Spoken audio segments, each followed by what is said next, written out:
Have you ever thought about living in a country where you can have lunch for less than 35 cents, take a taxi for 55 cents, and rent an apartment in the center of a large metropolis for only $55 a month?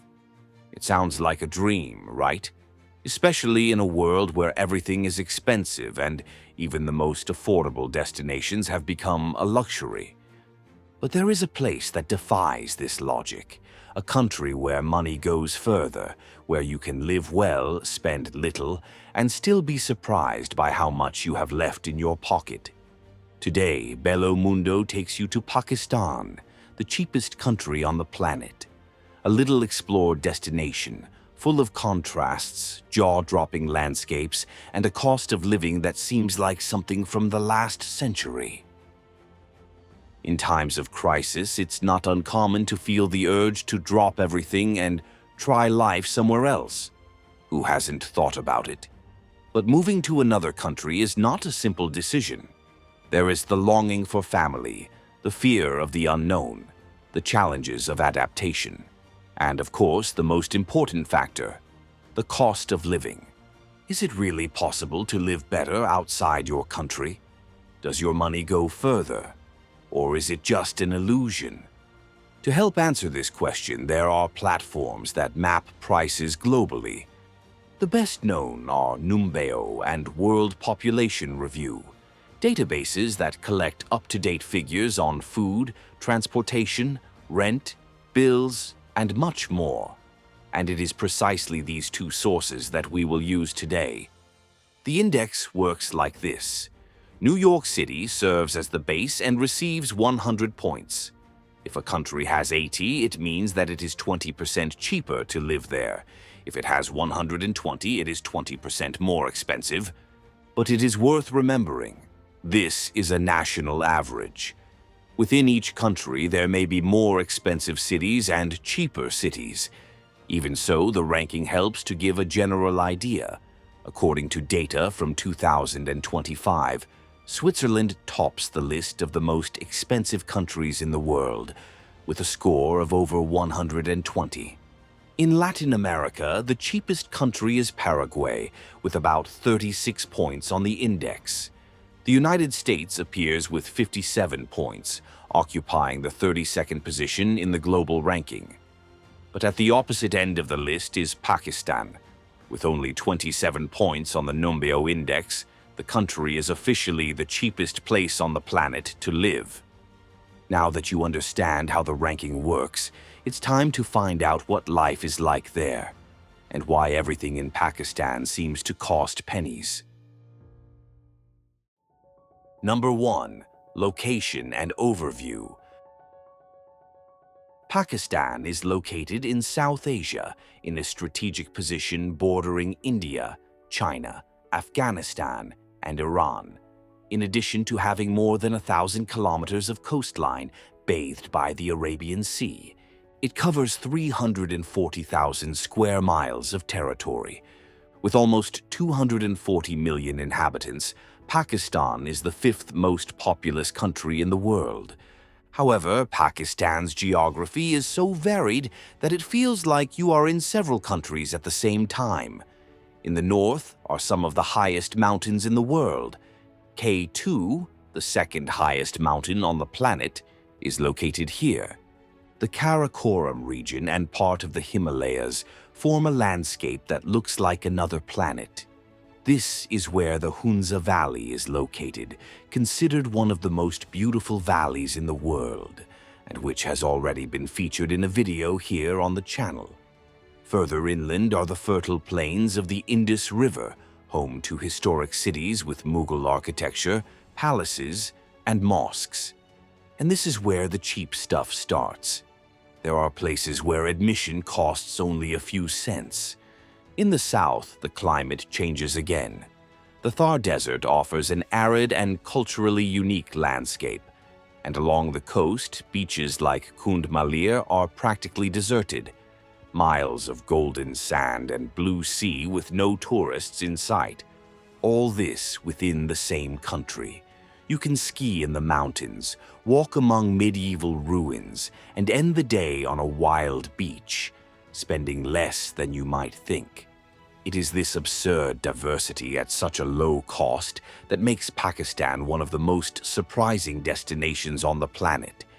And anyone who thinks that the surprises end with the landscape is mistaken. The shock continues on the plate. Number 2. Food. Before diving into the flavors, it's worth understanding the basics. The currency of Pakistan is the Pakistani rupee, and today $1 is equivalent to about 280 rupees. In other words, with just $2, you can have a full meal, drink tea, buy fresh bread, and even take some fruit home. And I'll show you how. The country's cuisine is a spectacle in itself. Located on an ancient spice route, Pakistan blends influences from India, Afghanistan, and the Middle East. The result? An explosion of spices, aromas, and dishes that surprise both in taste and price. The most famous of these is biryani, a well-seasoned rice dish with saffron, cardamom, cloves, pieces of meat, and sometimes potatoes and boiled egg. A generous portion, which serves up to 2 people, costs an average of 120 rupees, the equivalent of 42 cents.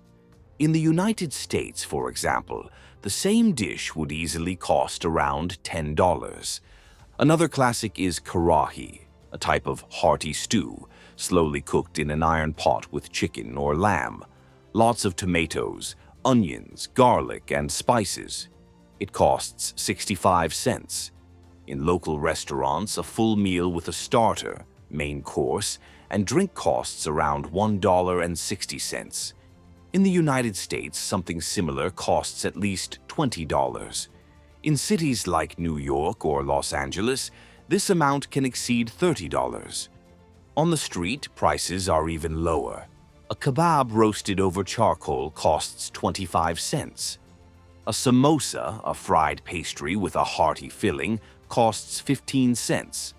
And chaat, a mix of potatoes, chickpeas, onions, herbs, and spicy chutneys, costs 30 cents. It's street food made to order, with a strong aroma and the taste of home cooking.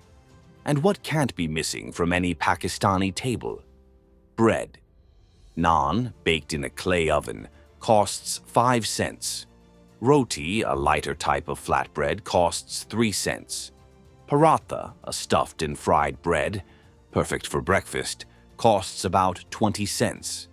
To drink, traditional chai, tea with milk, sugar, and spices, also costs 5 cents. There is lassi, a refreshing yogurt-based drink, for 10 cents. Even soda follows the same logic, 15 cents for a can. At the supermarket, prices remain absurd. A kilo of rice costs $1.14. A liter of milk, 82 cents. A dozen eggs, $1.18. And a kilo of chicken, $3.23.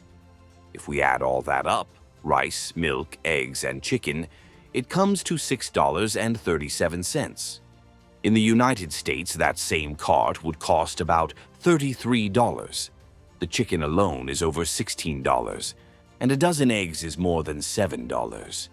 In Pakistan, eating well is really cheap, and you don't even have to look for sales. Number 3. Housing.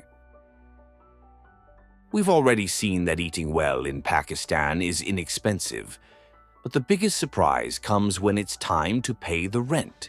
Living in Karachi, the country's largest city, is 412% cheaper than living in New York.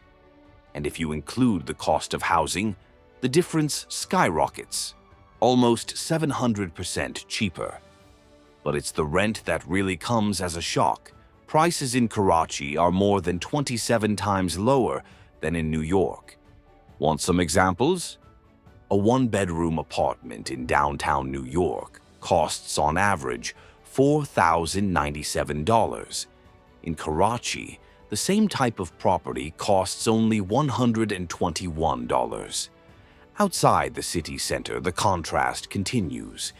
In New York, a simple one-bedroom apartment costs around $2,534. In Karachi, only $74. And if you go outside the city center, the comparison is even more striking. New York charges around $5,200. Karachi, $185. In other words, while in New York you pay dearly for a cramped space, in Pakistan you can live comfortably with space and a good location, spending a tiny fraction of the cost. In the end, the rent that leaves you in the red in the United States becomes pocket change in South Asia. Number 4. Transportation and services. If you think it's expensive to ride the subway, fill up your car, or even pay your electric bill in the United States, get ready to experience real savings. In Pakistan, even getting around or keeping your house running seems like a joke. Let's start with transportation. In New York, a bus or subway ticket costs about $2.90. In Karachi, the same trip costs only 35 cents. A monthly public transportation pass, which allows unlimited travel, costs around $132 in the American metropolis. In Karachi, only $6.30. And taxis? The initial fare in New York starts at almost $5. In Karachi, you pay only 70 cents. Each kilometer traveled there costs the same, 70 cents. But the biggest difference is in waiting time. While an hour stuck in traffic in New York costs $42, in Karachi it costs only $1.75. If you have a car, you'll be happy to know that a liter of gasoline in Pakistan costs 90 cents. In New York, the price is practically the same, around 92 cents. And even when it comes to buying a new car, the difference is still significant. A Toyota Corolla sedan, for example, costs $27,400 in the United States. In Pakistan, $25,100. Now let's move on to basic services. Electricity, water, heating, and garbage bills for an 85 square meter apartment cost an average of $126 in Karachi. In New York, $190, a difference of more than 50%. The internet, then, is not even worth mentioning. A fast, unlimited plan costs $63 in New York. In Pakistan, only $12.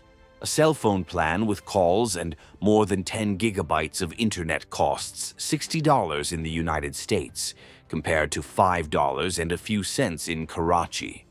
In other words, for those who depend on public transportation, use their cell phones a lot, live connected, and still pay rent, Pakistan is not only cheap, it's almost unbelievable. Number 5. Leisure, shopping, and travel. If in New York it's already difficult to even leave the house to have fun or exercise, in Pakistan leisure still fits in your pocket and with room to spare. Starting with the gym, while in New York, monthly fees are around $148. In Karachi, the same plan costs only $16. The cinema follows the same pattern. A ticket to see an international release in the United States costs on average $20. In Karachi, you pay $4.20. And if you get hungry, dining out at a simple restaurant in New York costs an average of $28 per person. In Pakistan, the same meal costs $1.75. A full menu for 2 people, with an appetizer, main course, and dessert at a mid-range restaurant costs only $12.28. In New York, $135. Even a McDonald's combo meal is cheaper. While it costs $12 in the United States, in Karachi it costs $3.90. And shopping, a pair of basic jeans in New York costs about $67. In Karachi, they cost $17. A summer dress, which can cost over $49 in popular stores, is sold for $26. A pair of men's leather dress shoes, which costs no less than $168 in New York, would cost only $35 in Pakistan. And since we're talking about leisure, there's one thing that can't be left out: travel. Within Pakistan, you can cross the country from coast to coast, spending almost nothing. A domestic flight costs between $15 and $28. A luxury bus trip with air conditioning and reclining seats costs $4.50 for more than 8 hours on the road. And the panoramic train from Karachi to Lahore in business class costs only $6.40, with breathtaking scenery. And if you have some change left over, and you will, you can even extend your trip outside the country. Want an example? Sri Lanka is right there, with paradise beaches, waterfalls, and elephants roaming free in the wild. You can explore Yala National Park, see leopards up close, and end the day drinking coconut water with your feet in the sand. Or Turkey, where you can have breakfast in Asia and dinner in Europe. Have you ever thought about floating in a hot air balloon in Cappadocia or getting lost in the corridors of Istanbul's bazaars, paying a fraction of what you would pay in Paris? And of course, beloved Thailand, with golden temples, movie-like beaches, and street food for less than $2. Pad Thai on a floating boat, sunset in Koh Phi Phi, and a massage on the sand, all in the same day. In other words, in Pakistan, you can maintain an active lifestyle, eat well, dress with dignity, have fun, and even travel around without breaking the bank. The secret? Knowing where the dollar is worth more. Number 6. Why is everything so cheap? Okay, now comes the question that won't go away. How can a country be so cheap? Food for 50 cents, rent for $50, movies for $4. It seems like something from another planet. But the explanation is much simpler, and also harsher. It's cheap for outsiders, especially for those who arrive with dollars in their pockets. That doesn't mean that everything is affordable for those who live there. On the contrary, let's look at the numbers. In the United States, for example, the average monthly salary is around $3,000. In Pakistan, the average is $180. In other words, income in the United States is about 15 times higher. If we compare the minimum wage, the difference is still absurd. $1,250 in the United States versus $120 in Pakistan. That's right. With that amount, a Pakistani has to pay for food, transportation, rent, and all other expenses. That's why the cost of living there is so adjusted to the local reality. Prices need to keep pace with wages, otherwise the population cannot survive. In addition, there is the factor of currency devaluation.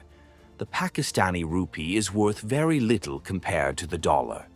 With $1, you get about 300 rupees. This gives much greater purchasing power to those coming from abroad with strong currencies, whether euros or dollars.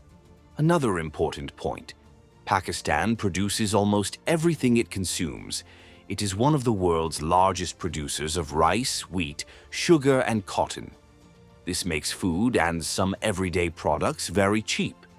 And then there is the cost of labor. A waiter, for example, earns between $1,732 and $2,598 per month in the United States. In Pakistan, the same job pays around $100 a month. The result? Eating out, getting a haircut, ordering delivery.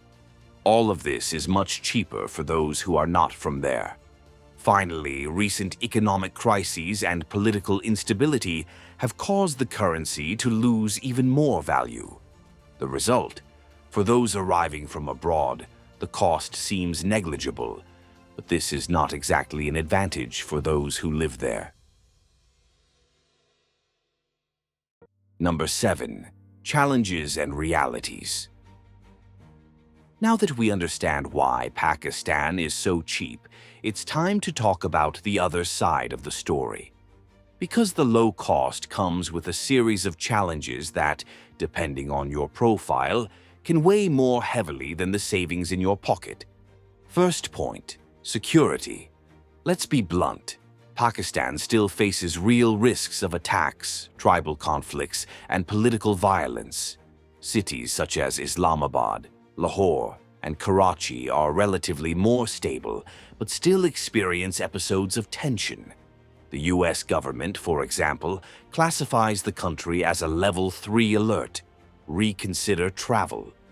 Provinces near the border with Afghanistan, such as Baluchistan and Khyber Pakhtunkhwa, are red zones. Sporadic attacks, kidnappings, and clashes between armed groups still occur in these areas. Second point, political and economic instability. The country experiences frequent political crises, changes of government, and popular protests. Inflation is high, the banking system is fragile, and confidence in the local currency is low. Third, poor infrastructure. Power outages are common, especially in the summer. This is called load shedding or scheduled rationing of electricity. The internet is unstable in many regions, and basic services such as garbage collection and water supply often do not work properly. Fourth point, limited healthcare system. If you are visiting or living there, you will need international health insurance. Public hospitals are poorly equipped, and private hospitals, although better, do not treat foreigners without insurance. Fifth, cultural differences. Pakistan is a predominantly Muslim country with very conservative customs. Foreign women traveling alone may face stares, comments, and restrictions. Clothing and behavior considered normal in most countries may cause discomfort or even problems. Sixth, urban pollution. Cities such as Karachi and Lahore suffer from extremely high levels of air pollution, especially in winter. The air quality in these metropolises is classified as harmful to health by international agencies. And seventh, complicated bureaucracy. Getting a visa, opening a bank account, dealing with any legal procedures. Everything takes time and requires patience. The feeling is that the country still operates at an analog pace with a lot of paperwork and little digital technology. In other words, yes, it's cheap, very cheap. But that comes at a price. It's not a destination for everyone. It's for those who can deal with the unexpected, with routines outside their comfort zone, and with a daily life that mixes warm hospitality and constant instability. But if you are prepared and have income in hard currency, Pakistan can offer a quality life, incredible experiences, and a cost that fits your budget. Now, tell me here in the comments, even knowing these challenges, would you be curious to visit the cheapest country in the world? If you enjoyed discovering this complex but fascinating reality, leave a like, subscribe to the channel, and turn on the bell. Because in the next video, Bello Mundo will take you to another surprising destination on our planet. See you there.